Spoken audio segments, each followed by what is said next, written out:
Bien, bonjour, merci d'être parmi nous aujourd'hui. Ce que je vous propose aujourd'hui, c'est de vous partager les réflexions que mène HP sur le sujet des nouvelles façons de travailler. C'est un petit peu compliqué. Vous pouvez augmenter le son, j'ai un problème de retour. Merci. Bon, c'est pas grave, on va faire comme ça. On va s'adapter. Justement, c'est un des sujets qu'on va traiter aujourd'hui. Donc, je vais me présenter pour démarrer. Donc, je suis Arnaud Love. Donc, je suis Head of Client Management chez HP. Ça veut dire quoi? Ça veut dire qu'en fait, j'ai la responsabilité de gérer les clients et de les accompagner dans leur développement. Les clients que nous avons en contrat de service et sur lesquels nous sommes engagés sur plusieurs années. Et donc, ce que je vous propose aujourd'hui, c'est de vous partager la réflexion que mène HP sur les nouvelles façons de travailler qu'ont nos clients, eu égard à ce qui se passe aujourd'hui dans la société et les grandes tendances qui commencent à s'inscrire dans la société.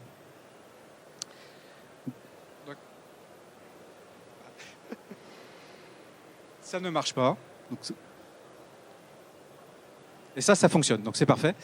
Donc, histoire de prendre un petit peu de hauteur, en fait, l'idée, c'est de comprendre effectivement quels vont être les grands changements sociétaux qui vont impacter notre environnement de travail, l'environnement de l'entreprise aujourd'hui et demain.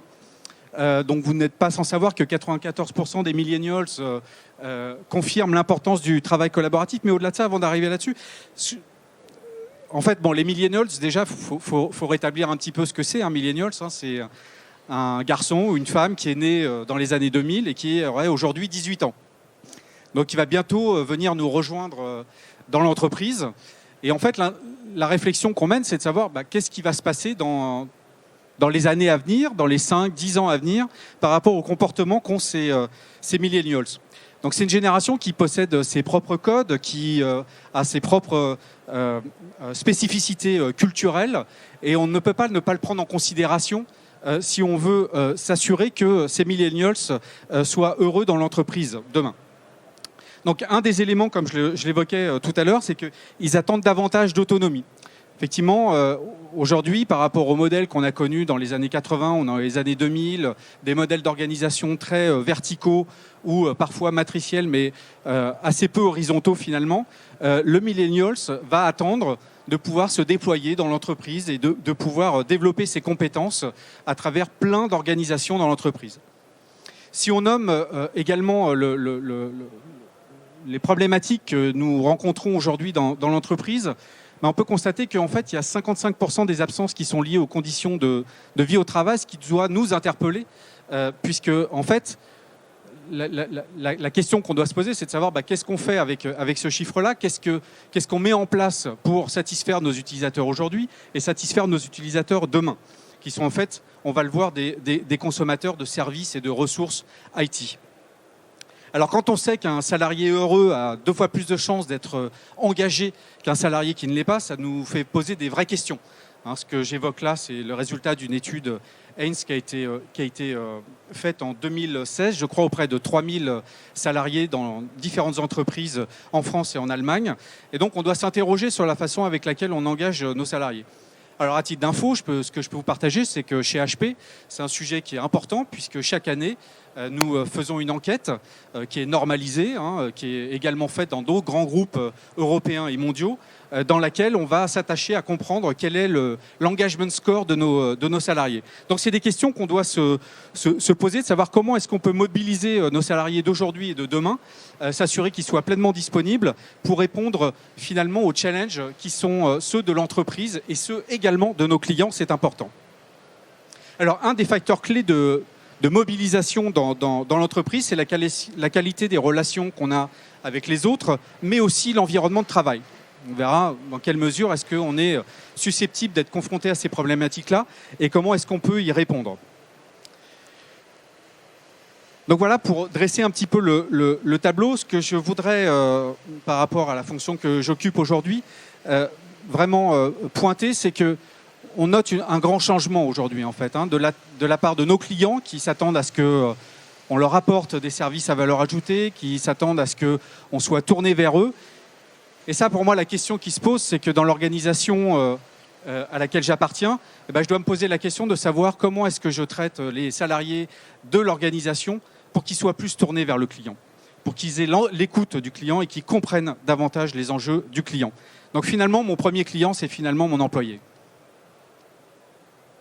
Donc ce que je vous propose, c'est de comprendre un petit peu ce qui se passe aujourd'hui dans l'environnement dans lequel nous évoluons. On constate qu'il y a une généralisation des modèles as a service dans l'usage qu'on fait au quotidien de nos moyens. Alors si on prend le cas de Netflix, alors j'enfonce un petit peu des portes ouvertes ici, hein. Je prends des cas d'usage que vous connaissez tous, mais l'idée c'est de vous partager un petit peu la réflexion que ça génère pour nous. Si on prend Netflix, naturellement, quelqu'un comme moi a connu l'allocation du DVD ou de la VHS, ce qu'un millénial n'a pas connu. Pour lui, ça reste un concept, ce truc-là. Donc aujourd'hui, il est en capacité de pouvoir avoir la même expérience utilisateur partout dans le monde, ou presque, d'avoir des choix qui lui sont personnalisés, grâce au moteur d'intelligence artificielle, d'avoir une vie sociale dans l'interface, dans le système Netflix, et de consommer à la demande, démarrer un film, finalement ça ne lui plaît pas, il change, etc., etc. Donc ça peut interpeller. Uber, donc encore une fois un exemple extrêmement connu, mais le positionnement de notre réflexion sur l'usage de Uber, c'est que finalement on se rend compte que, comme Citysoup d'ailleurs à côté, l'arrivée de ce type de plateforme a pour impact finalement de changer totalement la vision que nous avons par rapport à notre mobilité. Se dire, ok, ce soir finalement, je vais partir en métro, je vais rentrer en Uber et j'aurai toujours la même expérience client. Ça sera une expérience client qui sera prédictible en termes financiers, puisque quand vous êtes sur l'application et que vous dessinez votre trajet, vous savez par où vous allez passer et vous savez combien vous allez payer. Et vous savez même combien de temps, a priori, vous allez passer dans votre Uber et dans lequel vous allez pouvoir, à chaque fois, éventuellement boire un petit peu d'eau et manger un bonbon à la menthe. Donc encore une fois, positionnons-nous vis-à-vis de ces utilisateurs d'aujourd'hui et de demain qui connaissent ça comme leur quotidien. Et donc leur rapport à la mobilité a considérablement changé. Pareil pour Cityscoot, je ne vais pas aller trop dans le détail sur ces exemples-là, mais c'est quand même une vraie révolution de se dire, quand j'ai besoin d'un scoot, même pour faire 200 mètres, je prends mon application, je loue mon scoot, je monte dedans, je le pose et je ne me pose pas de questions. Ça pose des questions sur les attentes de ces utilisateurs.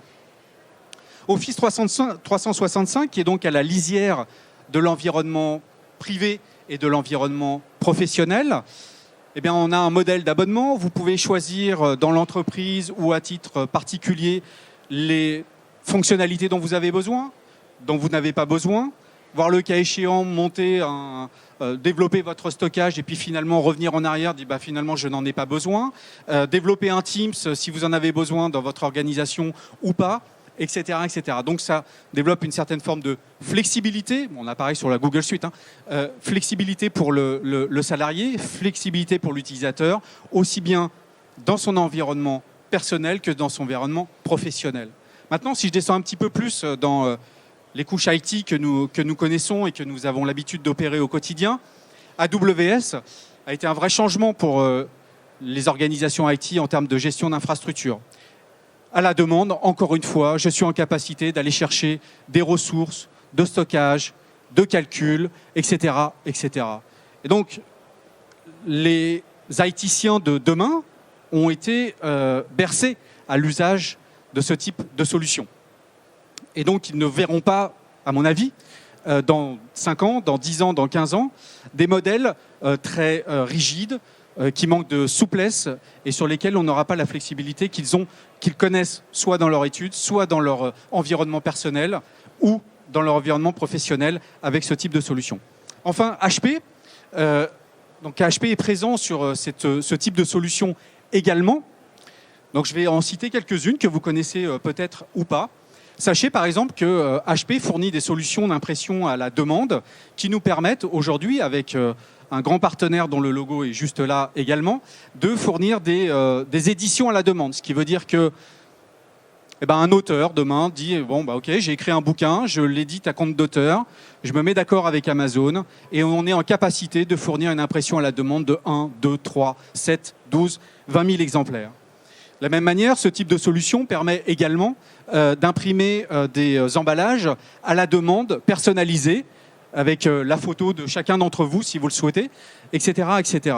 Donc ça, c'est un type de solution, pareil, qui est flexible et qui répond à ce type de demande. Si maintenant on va dans un autre environnement sur lequel HP agit également, c'est la 3D. La 3D, HP a la vocation à fournir des solutions d'impression 3D assez révolutionnaires avec une technologie assez particulière. Qu'est-ce que la 3D aujourd'hui? Quel est le bouleversement de la 3D? C'est bien finalement de pouvoir faire des petites séries à faible coût et d'être en capacité de répondre à une demande ponctuelle, de modifier cette demande, etc. Donc les choses avancent. Elles avancent dans ce sens-là.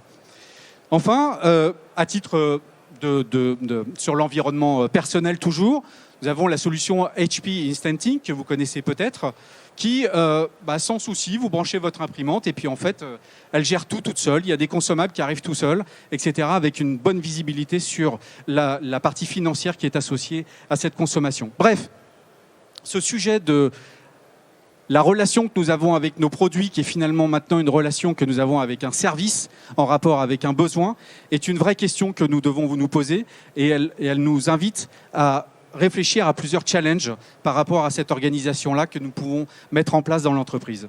C'est ce que je vous propose de partager rapidement aujourd'hui. Alors, est-ce que ça va marcher? Non, toujours pas. Donc effectivement, les challenges sont assez classiques, mais qu'il est important de reprendre dans la considération que je viens d'évoquer tout à l'heure. Donc en termes de mobilité, 66% des salariés considèrent que le nomadisme est un élément important dans le choix de leur métier. La mobilité s'entend également au sein de l'entreprise, pas uniquement par le fait que je suis un télétravailleur ou je vais aller d'une salle de réunion A à une salle de réunion B. C'est aussi une mobilité qu'on doit s'inscrire dans un cadre horizontal ou vertical. Demain, les études du ministère du Travail que j'ai eu l'occasion de consulter nous montrent qu'en fait, il y a une grande partie du développement des entreprises qui vont être faits à travers des projets. Et ces projets incluent naturellement des salariés qui viennent de l'extérieur, donc des indépendants qui vont être ponctuellement intervenir pour gérer un projet, pour permettre à l'entreprise de se développer. Et donc, c'est cette mobilité-là dont on parle aujourd'hui. Et donc, ce qui veut dire que moi, aujourd'hui, je peux avoir des gros besoins de calcul que je n'aurai pas besoin demain. Je peux avoir des gros besoins de stockage que je n'aurai pas besoin, et inversement. D'accord ? Donc, cette mobilité doit également s'inscrire avec une dimension sécuritaire. Encore une fois, la partie sécurité informatique s'entend assez traditionnellement. On reviendra un petit peu tout à l'heure sur les enjeux qui sont associés à ça. Mais je pense avant tout aux salariés, l'employé. Il faut le sécuriser dans son poste. Il faut le sécuriser dans la gestion de ses données. Il faut qu'il ait la confiance de l'environnement dans lequel il évolue pour savoir qu'à tout moment, il pourra trouver ses datas, qu'à tout moment, ces datas ne seront pas corrompues et qu'il sera en capacité de les échanger de façon sécurisée avec son environnement proche et avec son environnement plus lointain. Donc, par exemple, des partenaires, des prestataires, des indépendants, etc., etc. Et donc, on en vient naturellement à la dimension collaborative associée à cette approche et à ces besoins de l'utilisateur, puisque, en fait, ce sujet de la collaboration est nommé comme un des sujets top prioritaires des employés aujourd'hui. Donc, ce que je vous propose, c'est de voir quelles sont les opportunités qui sont associées à ces différents challenges auxquels nous sommes confrontés et les bénéfices qu'on peut en attendre. Donc effectivement, d'un point de vue économique, l'opportunité est assez facile à pointer quand on prend les modèles que j'ai évoqués tout à l'heure. L'idée, c'est d'avoir un modèle économique qui soit fiable, qui soit prédictible, qui soit adaptable par rapport au point que j'évoquais tout à l'heure sur l'adaptabilité par rapport à les besoins. La simplicité doit être également associée à ce modèle-là, à savoir je peux souscrire un service et ne plus y souscrire. J'ai une vision très claire de l'ensemble des services auxquels je peux souscrire, etc., etc. Et donc, la promesse doit être également d'apporter une solution qui est flexible et up-to-date. C'est-à-dire que si on offre aux salariés ou aux contributeurs qui soient internes ou externes, encore une fois, des solutions qui sont extrêmement rigides mais qui paraissent simples, le pari ne sera pas tenu. Excusez-moi, je prends mes notes.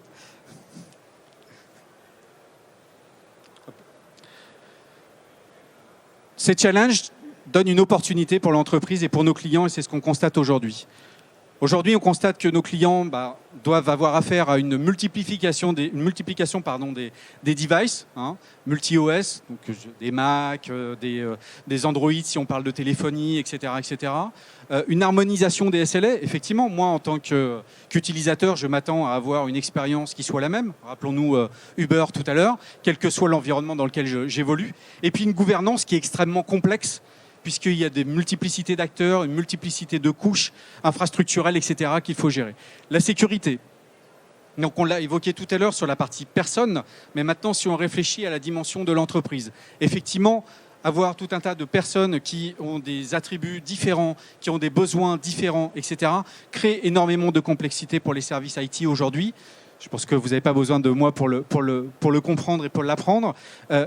Et l'objectif, c'est de savoir comment est-ce qu'on peut gérer ça. Le challenge qu'on y associe, c'est comment est-ce qu'on peut gérer ça d'une façon end-to-end et d'avoir une approche globale de cette problématique-là, d'autant plus avec les contraintes que nous avons avec la RGPD.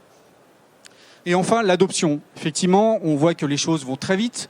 On a parlé de génération des millennials qui arrivent avec des habitudes, des besoins qui sont extrêmement différents, qui sont capables de monter un mini site web sur un Teams ou un SharePoint extrêmement rapidement, alors qu'on a d'autres générations qui, elles, on va avoir peut-être plus de difficultés par rapport à ces moyens. Donc on voit qu'on a une prolifération d'offres et de solutions finalement dans notre environnement de travail.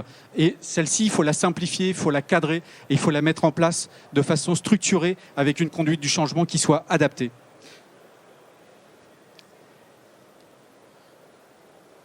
Donc, par rapport à ça, ce que je vous propose, c'est de mettre l'utilisateur au centre de ces sujets-là.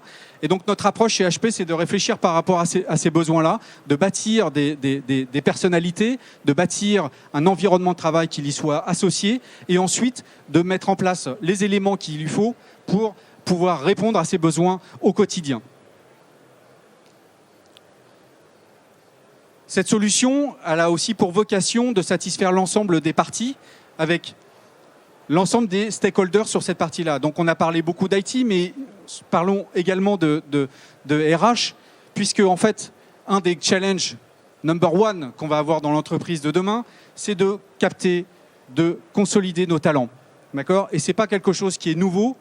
Quand on sait que Henry Ford déjà soulignait que les ressources humaines étaient une des ressources les plus importantes dans l'entreprise, c'est un challenge auquel on va être de plus en plus confronté. On va avoir besoin d'avoir des gens qui sont adaptables, mobiles, dans le sens horizontal et vertical du terme au sein de l'organisation, être capable de s'adapter à la gestion de nouveaux projets qui vont être le quotidien pour eux. Donc notre job à l'IT, c'est de rendre les choses simples, de rendre ces changements faciles. D'accord ? Et donc ça, c'est un vrai challenge pour la RH, de pouvoir continuer à avoir des salariés qui soient satisfaits et productifs dans leur environnement. Pour la partie IT, un des gros métriques qu'on voit apparaître chez nos clients aujourd'hui, c'est le Net Promoter Score, savoir est-ce que le end-user est effectivement satisfait de la solution avec laquelle il travaille au quotidien. Et ça, c'est un vrai sujet pour nous, puisque ça veut dire qu'il faut qu'on soit en capacité d'accompagner nos clients là-dessus et d'avoir une offre qui soit scalable et qui soit en contact proche avec les besoins de l'utilisateur. D'accord ? Je fais un petit peu vite parce que j'étais un petit peu lent, donc je vais finir sur la conclusion. Donc encore une fois, l'utilisateur est au centre de l'enjeu pour HP des réflexions que nous menons. Notre approche, elle est pragmatique. Nous avons pour ambition en fait d'accompagner nos clients et surtout les clients de nos clients, donc l'utilisateur dans cette démarche-là. Donc nous avons une approche qui est aussi basée sur toute l'expérience que nous avons pu consolider sur l'ensemble des offres de services que HP a mis en place. Pour ce faire, nous accompagnons nos partenaires, nos prestataires dans cette démarche-là avec nos clients de manière à mettre en place l'ensemble des blocs de services qui conviennent, de les adapter, de les faire évoluer dans le temps et surtout d'assurer une bonne cohésion avec l'environnement informatique du client. Voilà, je vais conclure là-dessus. Si vous avez quelques questions, je serais ravi d'y répondre. Excusez-nous pour l'environnement un peu chaotique, mais bon, j'espère que j'ai été entendu. Merci à vous.